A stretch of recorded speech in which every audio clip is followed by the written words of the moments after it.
Ayan idol, tapos na yung ginawa ko rito. Ayan. Ano lang to sa idol, mga GNT surplus. Pinakabit na mayari. Pero matibay sa idol, ganda pa, buo pa yung kahoy. Pintura lang to idol, tsaka konting liha.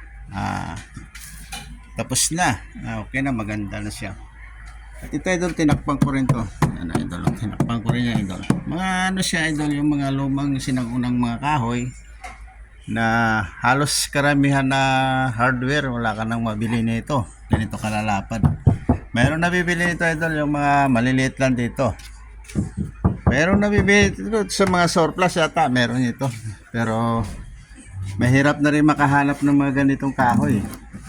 Idol.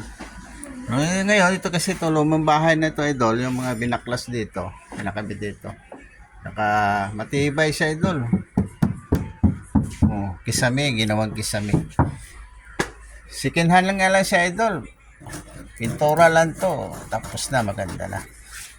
Shout out nga pala sa inyo dyan yung sa mga kapwa kong mga manggagawa at karpintero. Shout out sa inyo lahat. Lalo na sa mga kaibigan ko sa FB, sa Rails.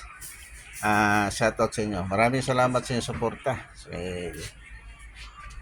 Raul at si Dodong at Torch, isa lang naman yung idol. Subscribe nyo rin yung aking YouTube channel.